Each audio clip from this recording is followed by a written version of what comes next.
Welcome to Bodkins Curiosity Shop, where you'll find the unique, the bizarre, and sometimes the haunted. Feel free to look around, peruse the items, and never fear. There's nothing here that bites. Hard, anyway. Well, hello there. It's wonderful to see you grace the threshold of Bodkins Curiosity Shop once again. I am your shopkeeper, Chris Baker, and today we've got a curious device to take a look at. It is an old phonograph, a Thomas Edison phonograph. Circa the late 1870s, now this device is what would later pave the way for things like the record player and all of the devices we have to listen to music. But back in the day, this was a piece of device that recorded sound on a tinfoil cylinder coated in wax, and you could record your voice and play it back. It was a voice machine, if you will, or in the Latin, a vox machina. And if we were to put on this particular wax cylinder, we might hear adventures and tales from distant lands and far-off realms, the clash of swords and the scream of agony as brave heroes fight dastardly villains. And therein lies today's episode of Bodkins Curiosity Shop. So let's pull out the mutoscope and take a look at Season 2 of the Amazon Prime series, The Legend of Vox Machina. So, The Legend of Vox Machina is a series that I got into a little late. That's why you never heard an episode where I talked about Season 1, because by the time I got around to watching it, it was kind of too late. So I'm like, I can't wait for Season number 2 to come out, because if the second season is as good as the first season, this is definitely something I want to talk about on the podcast. Of course, I've got Amazon Prime, so I saw it on there, but I was like, a cartoon. I don't know. I'm very selective as the animation that I'll watch, but my D&D group, and I'll be quite honest, I've only been playing D&D for a couple years now, but some friends of mine have been playing, they're guys that have been playing it since, back in the day, back in the 80s. They decided to invite me into their group, so we've been playing for the past couple years, various campaigns, and in playing with them and hearing them talk about Dungeons and Dragons and all the materials of Dungeons and Dragons. Of course, I've heard them talk about the group Critical Role, who it's a group of voice actors who play Dungeons and Dragons. They have a web series on YouTube. Very cool. I've only got to catch little bits and pieces of their web series. It's one of those things where I'm like, as soon as I have time, I want to go back and watch some of their old campaigns, but I haven't yet. But I know enough and I've seen enough to know who the voice actors are. Once I found out that this Legend of Vox Machina animated series on Amazon Prime was the Critical Role people, and they're essentially their campaign number 1, and how much the guys in my D&D group really enjoyed it. I was like, okay, I'm gonna go watch this. So I watched Season 1, and like I said, really enjoyed it. The characters are fantastic, and what little I know of what Critical Role does compared to what the animated series is, I like how they have all their characters. All the voice actors from Critical Role are voicing their own characters in this. Even the DM, Matt Mercer, who does Trinket, the companion bear for one of the characters. We'll talk about the characters in a little bit. He even reprises his role as Trinket the grizzly bear in this series, and it's just such a fun series. If you like fantasy, you're going to dig this. If you like Dungeons and Dragons, if you play Dungeons and Dragons, you're really going to dig this. If you've watched the Vox Machina campaign from Critical Role, you're really going to dig this. And I only really kind of fit half of that criteria. I play D&D. I grew up reading, I read the Dragonlance series of books, at least some of it. I was always interested in fantasy and Dungeons and Dragons type things, the old Choose Your Own Adventures books, the Wizard's Wars and You books, stuff like that. I was always into that, but I just never got into playing D&D until, like I said, a couple years ago. But I really love this series, The Legend of Vox Machina, because it really embodies all of the action and adventure and the fantasy of Dungeons and Dragons, but it also embodies the camaraderie of coming up with these characters and how they mesh together, and the fun of, you know, people playing these characters and the fun you have. And it really kind of, some of the things, some of the jokes, some of the joking around that goes on between these characters. And there is a lot of comedy in this, but there's also a lot of heart. There's a lot of adventure. There's a lot of darkness in this. But some of the fun that these characters have just reminds me of some of the fun that we have role-playing characters in my own D&D group. So that's why I really attached to this series, The Legend of Vox Machina, and why I loved it so much, and why the second season was so fantastic. And, you know, I'm not going to make any bones about it. I enjoyed this second season probably even more than I enjoyed the first season. But from here on out, there are going to be spoilers. I'm not going to talk about this and hold back on what I think or what I've seen. So in talking about this series, I've got to be able to talk about it. So there are going to be spoilers. If you haven't seen season 1, we're not going to talk about that very much, but we're going to focus on season 2. But if you haven't seen that, please go watch it first. It's 12 episodes, half hour each. It's not a huge time crunch, a huge time commitment. You can blast through it in a few days if you take your time, if you're doing it at a leisurely pace. But go watch it first and then come back and see if, you know, what I'm thinking is what you're thinking. If maybe you like things that I didn't like, and there wasn't much that I didn't like, but maybe you didn't like things that I thought were really good. And, you know, just kind of compare and contrast notes, so to speak. But go check out The Legend of Vox Machina Season 2 on Amazon Prime. But if you don't care about spoilers, or if you've watched it already, or you're like, I'm not going to watch this, but I want to hear what you think about it anyway, then we're gonna press on in Season 2 of The Legend of Vox Machina. So the end of the first season, Vox Machina, they've saved the day, they've saved the kingdom, and they're, you know, at this big ceremony with the king of the realm Taldori, played by Kari Payton of The Walking Dead fame. And season 2 picks up essentially right where that left off. And, you know, they're doing this big ceremony, thanking Vox Machina, and then all of a sudden these dragons show up and just decimate the city and are decimating the countryside. And you're introduced to the main bad guys for this season and the foreseeable future. First kind of a spoiler here, but we're introduced to the Chroma Conclave, which is straight from the Critical Role Vox Machina campaign. And we'll kind of talk about some of the things you see in the Critical Role web series and this. It's probably a lot different. Like I said, I haven't watched the Critical Role series, so I don't know how things exactly went down in those campaigns. This is more set for television, so it's a more thought out story as opposed to D&D players role playing in the moment. So I'm sure there's a lot of differences, but they do touch on a lot of the same things, and they go to a lot of the same places in the Critical Role Vox Machina web series and that campaign and the Legend of Vox Machina series that we're watching on Amazon Prime. And of course, the Chroma Conclave are these 4 dragons.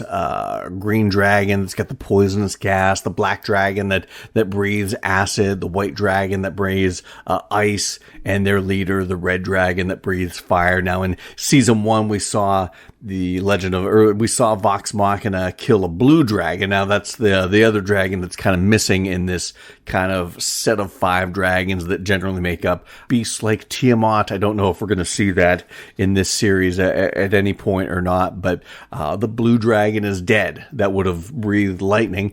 But we get these 4 dragons, the Chroma Conclave, and they are set to decimate the city, and they are collecting gold for their leader, this red dragon. And the defenses of the city, the defenses of the country, the defenses of surrounding cities, and even Vox Machina by themselves are no match for the Chroma Conclave. So we see them go off in search of of these vestiges. They're ancient artifact weapons that will help them defeat these dragons. And that's essentially what this season is. It's multiple fetch quests that you would get in a video game. And then you get with a lot of D&D campaigns where you've got your group and you're looking for something. And that's kind of where that's really the launching off point for this season, is this problem, the Chroma Conclave trying to take over the world. There's something going on. This red dragon is constantly collecting gold, but it's not for your traditional dragon horde. And we kind of get a teaser as to what that is at the very end of the season, which we'll talk about coming up a little bit later. But you've got our heroes, Vox Machina, going out trying to find these weapons to defeat these dragons and trying to find help along the way as well. So we're going to talk about this story in kind of the way we usually do. I'm going to talk about the characters and their place in the story and what we see with them, what they're going through, and what I liked and didn't like about their storylines. And like I said, there wasn't much I didn't like about this story and this series, and these characters are just the embodiment of what I love about D&D and getting together with my D&D group. So there wasn't a lot that I have to complain about this. So if you're looking for a scathing review, this probably isn't going to be it. If I were going to do a review on that Netflix ripoff of Vox Machina called Dragon Age Absolution, and I know that's based off either a video game, I think it's a video game, something like that, but if I were going to do a review on that, then you would get a lot of critiques, because that I couldn't even get through the first couple episodes, and I was like, one, this is boring. Two, it feels so much like we're putting social commentary and we're shoehorning diversity into this story to show how much better we are. But Netflix and the people that run that show. So I'm not a big fan of that. I may end up going back and watching it just to give it a fair shot.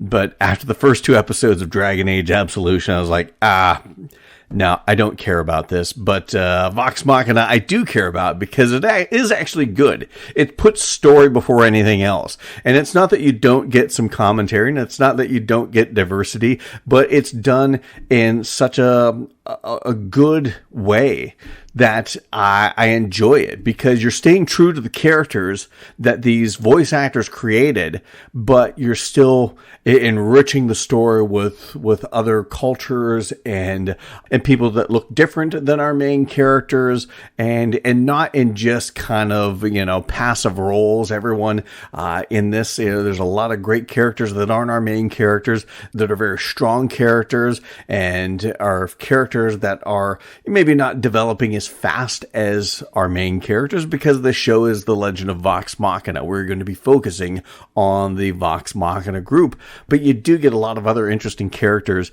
that add diversity in a way that makes sense to the story. Like I said, they put the story first. They put these characters that Critical Role has created first, and then have kind of filled in the blank spaces with diversity and commentary on various things, social issues. It's done subtly, it's done deftly, and it's done right. I'm the biggest supporter of social commentary in movies when it fits, when it works with the story, and when it is not the focal point of the story, but an aftermath of the story. When you're done with the story, and I've watched it, and I've seen all these things play out, and I've had a good time watching an action and adventure, a fun fantasy, a horror story, a sci-fi thriller, what have you. If I've gotten finished watching it, and I've enjoyed what I've watched, and then I'm like, yeah, but that part of that movie really made me think, or this part of this movie really made me think, or that ending really made me think. And I'm thinking about things of social importance. That's when it's done right. Not when you're right out of the gate smacking me upside the head with some sort of social standpoint or some political standpoint. That's when I'm like, oh, okay, now you're just doing this. This TV series or this movie is just a vehicle for you to preach at me about how I need to start thinking better And then I don't get to enjoy the story because I feel like I'm being preached to the whole time. But you don't get that with The Legend of Vox Machina, even though, like I said, they do touch on some social things, which we may or may not get into this. I really don't like making this some sort of social justice platform or some political platform. That's not this. I'm here to talk about movies and TV shows and books and music that I really love, and I really love The Legend of Vox Machina. So we're going to dive right into the characters in this story of season 2. So one of the first characters I'm going to talk about is a character that really took a front and center position in this season that he didn't get so much. In the last season, the first season, we really got to dive into Percival's character, played by Taliesin Jaffe. And we got to see his character go back to his home of Whitestone, and we got to see the interaction with his sister and kind of the reconciliation with his sister. Got a lot into the Percival backstory. We got little bits of backstory from some of the other characters, but in season 2, we really get to dive into the backstory of Vax and Vex. We get to dive into the backstory of Pike and Grog. We even get a little bit of Scanlan's backstory, although it's done in quite a funny way. Even Keyleth, we get into a little bit of her backstory. So everybody really gets their turn at some backstory, and we get to meet some different characters from these main characters past in this, and not just kind of focused on, like the first season really focused on Percy's backstory, and in the second season we get a little more backstory from some of the other characters, and one of those characters being the Vax character, Vaxillodan Vesser, played by Liam O'Brien. And much like all of these other voice actors, they've all done a ton of work in anime and in video games and other animation. Everyone in this lineup is very accomplished voice actors. Now, Liam O'Brien, you probably know him. He's done anime, he's done video games, but he's also done some animation for like Marvel, some of the Marvel animation that we've seen over the past few years. He's done a lot of work with that.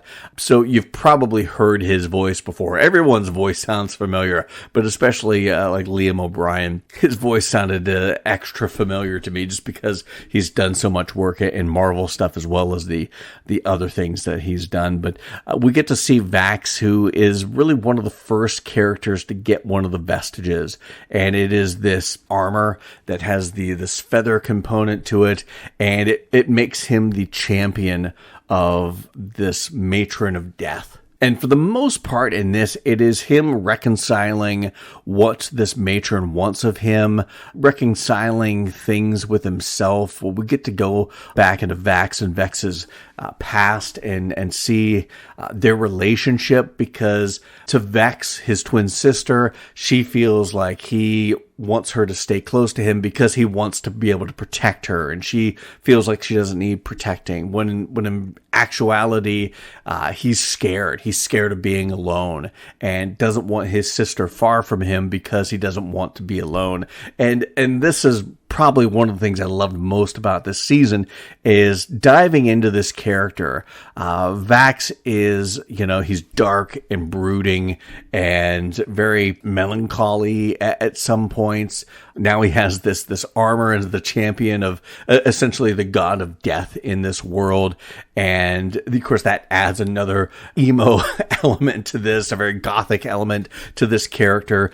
And I really relate to that. I've always kind of been drawn to darker characters with troubled past, characters that teeter on the edge of darkness. And you get that with this character. And being the rogue type character, I always gravitate towards rogues when I've played D&D. So I've really kind of gravitated toward the Vax character, and I really liked what we got to see from this character in this story, because it really delved into his past. We got to know a little more about what makes him tick, and the fears that he has, and the power that he realizes that he has. And I love that scene when he comes to, he feels like this matron mother of death is following him and watching him and thinks it's some sinister thing. But then they have that kind of confrontation where she kind of explains, and not even really explains, but gives you the sense that,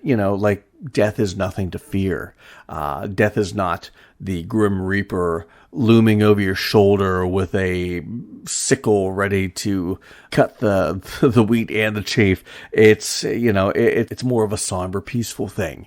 It's a thing to embrace, that, when our time comes, and that he is there to usher those into the next world. And it was really interesting. I'm fascinated to see where this story goes, because we just kind of touched the surface of him with this vestige, this armor from the mother of death, the matron of death. And the character really brings a darkness and a bit of gravity to a group that is very lighthearted at most times.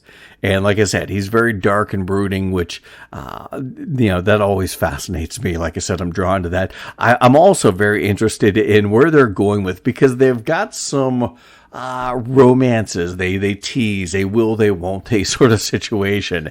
And you can see it you saw it in the first season a little bit. They kind of didn't dive into it in this season, but they teased you with the thought that, Vax secretly has a thing for Keyleth. Keyleth, almost openly at some points has a thing for Vax, but he just, he's very standoffish because of that dark and brooding sense about him, where he doesn't have time for romance. No time for love, Dr. Jones.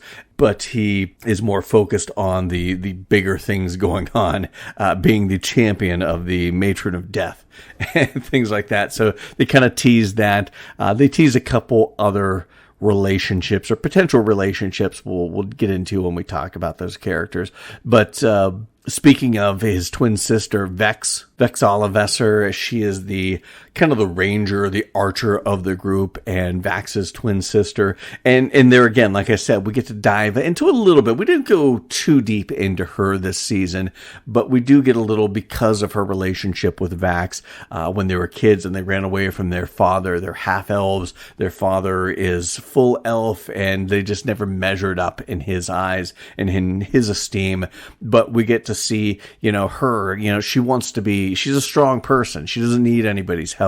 And she feels like her not older brother, but her twin brother is a bit overbearing, always wanting her to stay close. And that realization that it's not because he thinks she can't take care of herself, it is because he's afraid to be alone. And that relationship between these two characters is just a wonderful bit of drama and real life relationship building that really fascinates me. And that's what makes this show so great, because not only do you get the fantasy elements, you get the D&D, you get warriors of different classes and different races battling dragons and all sorts of monsters and the undead and all that jazz.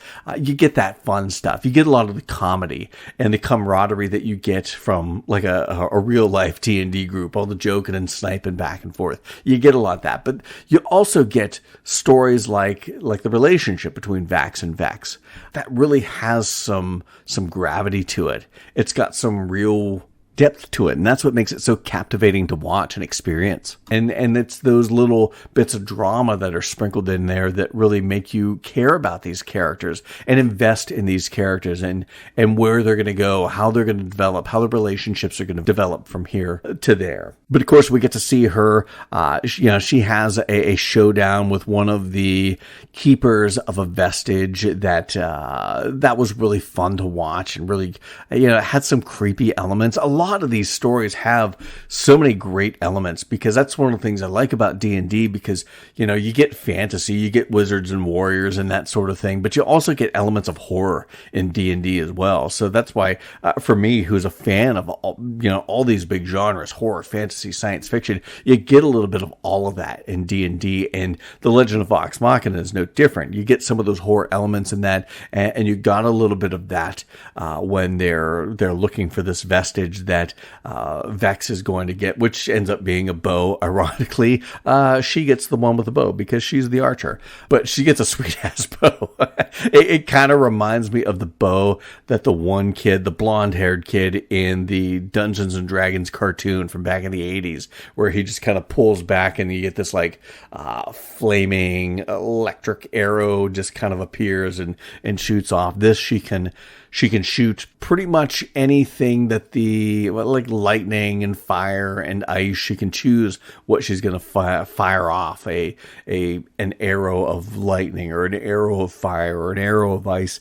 And that's kind of cool. That kind of delves into some of the weapons you can get in D&D. And we'll talk a little bit about that coming up. But Vex didn't get a huge arc. I think what little arc we got from her in this season was because it was tied to Vax. I'm interested to see them dive into her character a little more in seasons to come. And they also tease a little bit of a maybe a one-sided relationship, but a little something going on with Percy. Because, well, Percy was really focused on in season 1. He didn't get focused on so much in this.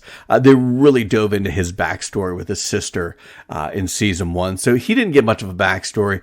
He wasn't along for the ride because, like I said, they tinker with the idea that he may be a little bit infatuated with Vex and may be interested in a relationship there. Whether they'll, how much they'll pursue that, whether it'll be an unrequited love thing, who knows? But that was fun to watch, the little bits of flirtation and him saving her because, he's got a thing for her. And of course, I didn't talk about her, but Laura Bailey plays Vex. And of course, another fantastic voice actress, has done a lot in anime and video games and other animation. It's all things you've probably heard of at some point or some things I've never heard of, but check out her filmography as well. She's just a laundry list of things she's been a part of. Now, another character I mentioned a little bit earlier in relationship to Vax, Keyleth, played by Marisha Ray. Again, fantastic voice actress, has done, a laundry list of work in anime and animation, video games, that sort of thing. We get to dive into Keyleth's character a little bit more. She is an Arashari. She's kind of a druid, a half-elf druid, and she is trying to learn all the elements, and she's supposed to be off on this quest to learn all the elements. We get a little bit of a flashback, but then we get to see her actually meet up with her father and some of her other druid friends in one section of this story. And she's kind of, I haven't been on this mission to learn all these other elemental magics. And we get to see her, though, really kind of be put to the test. And, she's very much a character that is not confident in herself. And we get to see her kind of show what kind of strength she has and the kind of power that she has inside of her. We've seen her wild shape into animals before, but now she has a power, a fire power that allows her to become an elemental being of fire that makes her, she's gone from a very important character, being a druid, being a magic user, being at one with nature, but now she is showing that she has the power to be one of the stronger characters in this group when it comes to a battle. So it just adds another dimension to this character. And the little, it almost looks like both people are looking for the other to make the first move between Vax and Keyleth is quite fun to watch and very sweet in a rom-com kind of way. Another character, we get kind of a flashback, and not even really a flashback of her. It's a flashback to her grandfather, is Pike Trickfoot, played by Ashley Johnson. Now, Ashley Johnson is quite an accomplished voice actress. She's done, again, anime, video games, and stuff like that. But one thing I didn't realize until I started kind of reading into her is that she played Chrissy Seaver on The Growing Pains there in the early 90s. She was, when the parents decide to have a baby or they get pregnant, later in life, and they have her, and they aged her up really fast. This young child, and there again, it was coming towards the end of Growing Pains' run, and That's what you do. That's what you did back in the 80s when you had a long-standing television series and you wanted to inject some new life into it. You introduce a kid. The Brady Bunch did it with Cousin Oliver. The Seavers did it with Chrissy Seaver. Fonzie didn't have a kid, but he jumped a shark, and that's kind of tantamount to what that sort of thing is. But she played Chrissy Seaver on Growing Pains. Something else you may or may not have known. I did not know this, and I didn't realize this, but of course, The Last of Us is huge on HBO Max right now. I'm watching it, loving it. I can't wait to talk about it once the season is done. We'll kind of do a full season recap on that. But Ashley Johnson played the voice, and she actually did the motion capture for the Ellie character in The Last of Us video games. So that's kind of a cool thing, I think.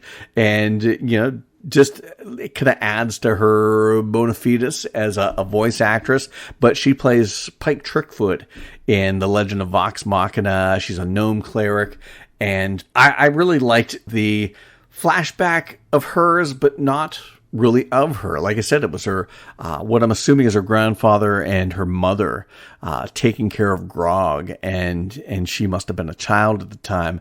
And we'll get to Grog a little bit later, but they take him in and, show that he has a soft spot for the small folk.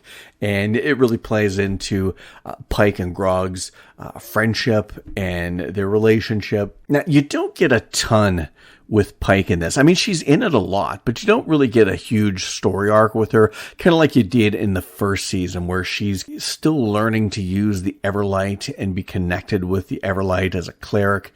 And this one, she has a lot to do in it. It's just, there's not a big story arc where we find any revelations out about her.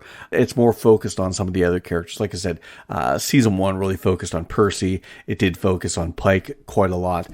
But I love this character. She's kind of like the tough little gnome that is not afraid of a fight, but she's got a very soft side. I like how there's kind of a third potential romance here, because she has a thing for Scanlan, and there's a funny scene where they're all celebrating with all of the other Goliaths or half giants, if you will, and Keyleth wants to dance with Vax, and he kind of turns her down. So she sits down and starts drinking heavily. And then Pike sees Scanlan going off with another gnome, and she's getting jealous, and she starts drinking heavily. And it was a cute scene. And the kind of, with Scanlan and Pike, they both have a thing for each other, but they don't seem to want to admit it. At least not out loud to anyone else. And that's kind of a fun, it's the will they won't they thing, which I should probably not enjoy that, and it shouldn't tickle me as much as it does. But, I'm a romantic at heart.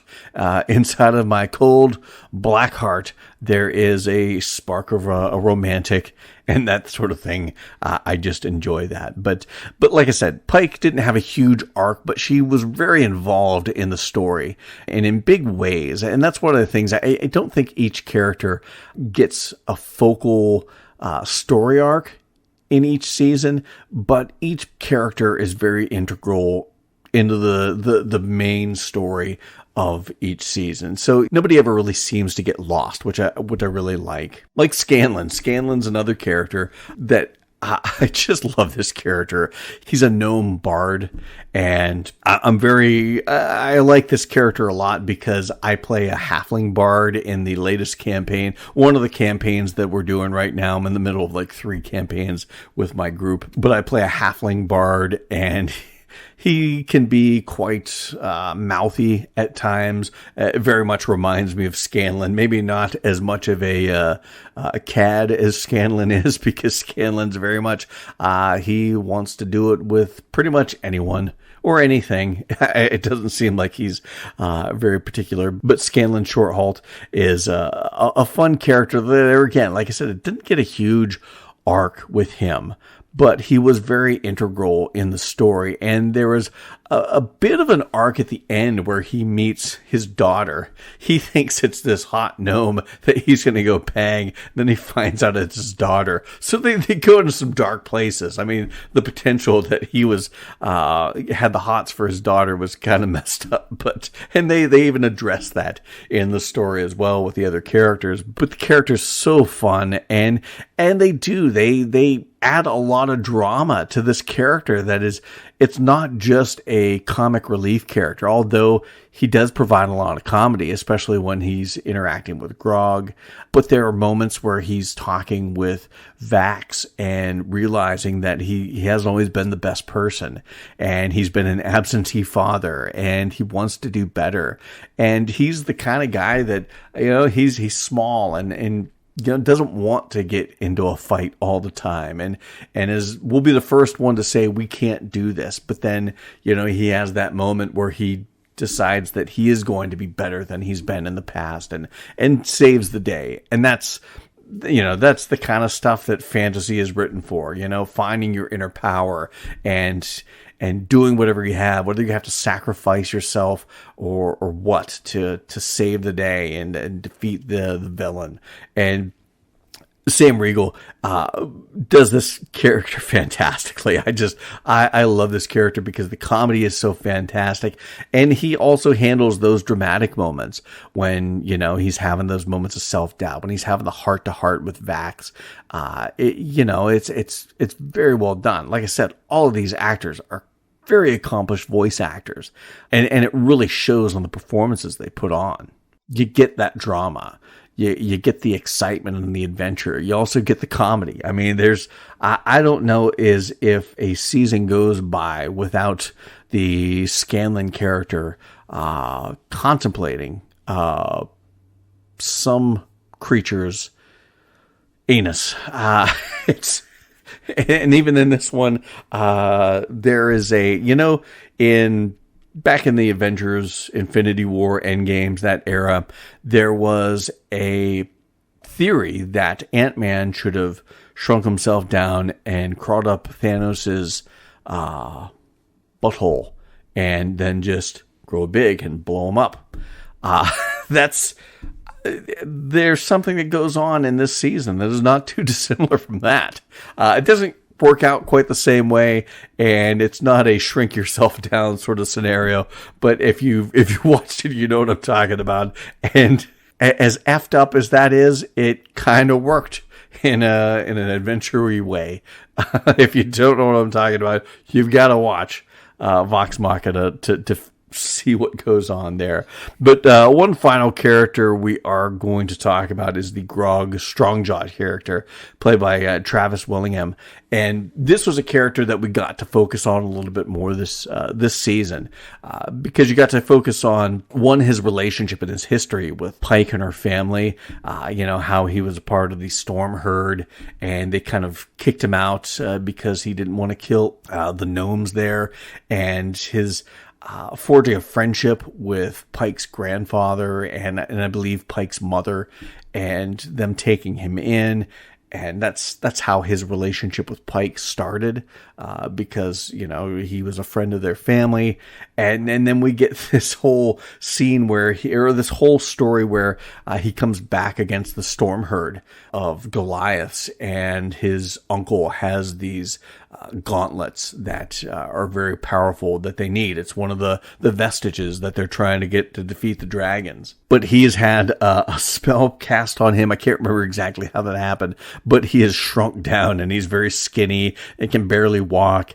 And we see this fight in between him and his uncle, and it kind of calls back to a meeting he had with another warrior that kept asking him where he gets his strength from, and he didn't know. At first it's his arms and his muscles, and then he doesn't know, but then he realizes, and it may sound like a little bit of hokum, and it may sound like it's, I don't know, it may sound a little like the power is inside of you all the time. It's not that, but he realizes he gets his strength from his friends, And that's a good message. I think we all really need to understand that, without our friends, without our family, without the people that are closest to us, we're not as strong as we could be. And when we have that network of people that care about us, it just makes us better. And that's kind of the message that they're trying to give there. But you have some great fight scenes with Grog and his uncle. And we'll get into the look and the feel of this animated series a little bit later, but you really get some of those fantastic fight scenes that are brutal and bloody and fun to watch. But I think over the past 2 seasons, we have got to see all these characters grow a little bit. They've all seemed to be missing a piece in their life, a piece in their what makes them the warrior that they are. And I think for a lot of these characters, we've seen them realize the piece that was missing in them. And I think, we haven't seen some of these characters, most of these characters, in their full capacity as a warrior until now. And I think these seasons to come, I think we'll only see these characters get stronger and better and more interesting, not only from a warrior and a fighting standpoint as their ability to take on the rest of the Chroma Conclave, but also we get to see these characters develop emotionally and you get to see their relationships develop. I can't wait to see the next season. I think that to me is a sign of a good story. When I can't wait to see the next episode, and when all the episodes are over, I can't wait to see the next season. And it's a bummer that I got to wait another year before I can see the next season of The Legend of Vox Machina. But that all kind of brings us to the big climax where we see Vox Machina taking on this black dragon. Umbriel, I believe is his name. He is working with another character that we saw in the end of season 1, Percy and his family at Whitestone, a person from his past. The character doesn't really play a big role, just more kind of manipulating. So I won't get into the character too much, but I think this character is going to play an integral part in seasons to come. But there's this big battle between Umbriel and Vox Machina, and it's a brutal. It's where we get that scene where Scanlan talks Vax into becoming a human suppository for Umbriel. And it's fun to watch because it's so much a rock and a hard place sort of situation. You've got all these warriors and you think, okay, they're ready. They've got 3 of the vestiges. They're going to take on this black dragon and they're going to whoop his ass. And things seem to be going well at first. And then the tide turns and then it seems like there's no way they're going to be able to win because this beast, this being is just so powerful. And then they find a way to win. And I know maybe that probably sounds a little formulaic. It's something we've seen before, but the animation is such and the storytelling is such that it's just captivating to watch, to see how they're going to eventually win the day, even when all the odds are stacked against them. And that really plays into the Scanlan character. He wants to run. They can't defeat this thing, but then he gets the intestinal and the testicular fortitude to stand up when all of his other members of his party seem defeated, and to single-handedly defeat this dragon was fun to watch. And it's nice to see that sort of character development and that sort of character realization that sometimes you just got to fight. No matter whether you can win or lose, you've got to at least try.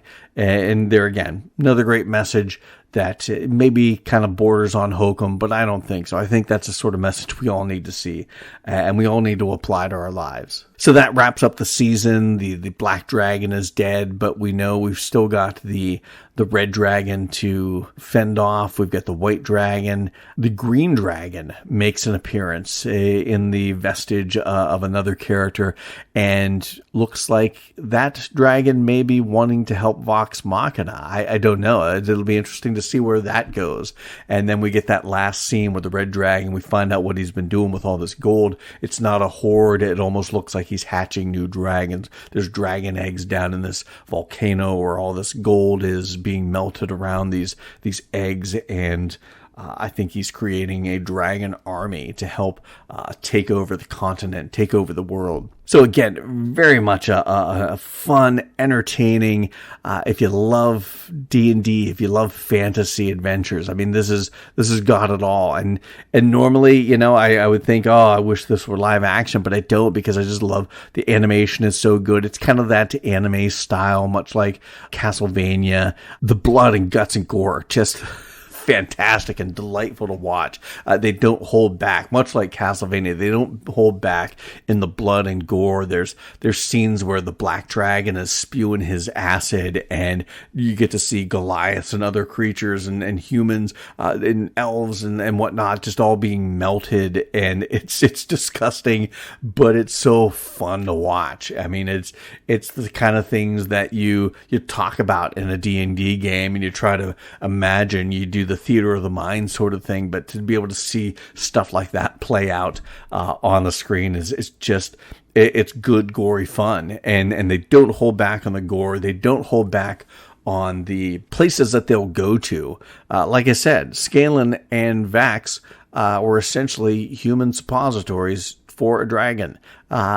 There's no filter on this show, which I appreciate that, because like I said, it really reminds me of the things that we do in my own D&D group, and the places we'll go that maybe aren't suitable for polite society, but we go there and we have fun doing it, and that's what this show does. It has fun doing what this show does, and I really enjoy that. And like I said, the animation is fantastic, gory when it needs to be, beautiful when it needs to be. When you're going to the Fey realm and you see all these weird things that just aren't of the normal world, and it's beautiful to watch. It's such a fantastic visual that you get with this series through the animation. And you get a lot of fantastic work from the actors. The actors, not just the main Vox Machina actors, but some of the other actors that you get in a lot of the side stories, or some of the other characters that we see. Like I said, Kari Payton in season 1, and partly, the beginning of season 2, Stephen Root. Dominic Monaghan had a recurring role in season 1. Kelly Hu has a reoccurring role. Lance Reddick has been one of the characters in this last season. David Tennant had a guest spot in season 1. Will Friedle had a guest spot this season. Billy Boyd had a huge role in one episode as a guest voice. Henry Winkler played Pike's grandfather, which was fun to hear him doing a voice in this. So just a lot of great actors, not just the main cast, but you get a lot of great character actors, voice actors, and guest star appearances. So the acting is just top-notch in this. I mean, like I said, top-notch voice actors, top-notch guest stars, and it's just really fun to hear the different voices that are so accomplished putting on this show. And like I said, not only do these main voice actors voice their main characters, but they also voice a lot of the other characters as well, because they're that good that they can voice multiple characters, and you rarely can tell the difference sometimes. And like I said, there's a lot of good messages in this. Just a lot of messages about family and friends, and keeping the people that are important to you important. There's also other messages, because there was an interesting storyline that started in season 1. There's a character, Sean Gilmore. He's kind of owns a store that Vox Machina goes to get some of their magical items, played by Sunil Malhotra. And this is a gay character. And this is a gay character that has a crush on Vax. And at first, Vax was not very comfortable with this. But then they grew to become friends. And in this season, very close friends. And I like how, if this were any other show, people would have been shipping them, and they would have made Vax a gay character. Not that there would be anything wrong with that, but I don't think that's true to this character, and the fact that they are building a relationship between he and Keyleth. Very openly, both characters seem into the other. So that wouldn't have been true to these characters, especially the characters as they've been portrayed in the what I know of the Critical Role series. But what they did, I think, was very good and sends a positive message, is that just because Gilmore is gay and Vax is not, it doesn't mean they can't have a close friendship, and Vax can't care about Gilmore when Gilmore has been injured in the dragon attack, and that they can't hug and show that they're friends openly when they see each other for the first time in a while. You don't have to have the one character turn gay just because the other character is and he likes him or has a crush on him. But you can show these characters, having a close friendship in spite of the fact that the one guy is straight and the other guy is gay. There's nothing wrong with that. It doesn't have to be romantic.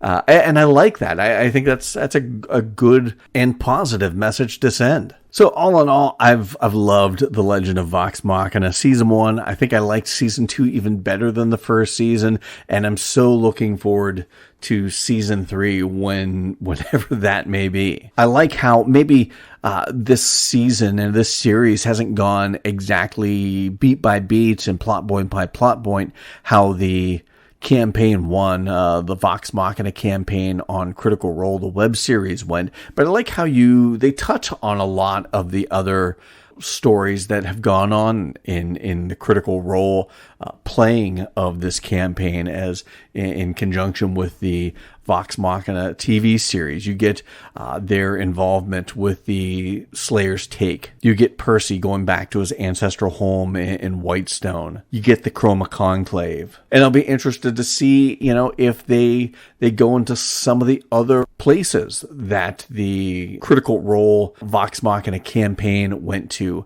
If we're going to see an animated representation of that in the Legend of Vox Machina animated series, the Cult of Vecna stuff. So it'll be interesting to see where this story goes and how much it follows the Critical Role campaign and how much it deviates from that, how much it maybe goes into new territory. I mean, once the Critical Role campaign was over, it was over. I don't know how much they went back to those characters and some of their other campaigns, but it'll be interesting to see if they keep this Vox Machina story going. I would hope so, because I really enjoyed this, but then part of me wants to see what some of the other campaigns were like, how they would do as an animated series on Amazon Prime. And there's been no word yet on if it's been greenlit. Legend of Vox Machina has been greenlit for a third season, but I know reviews have been coming in and been very strong on Rotten Tomatoes, Metacritic, and things like that. So I'm hoping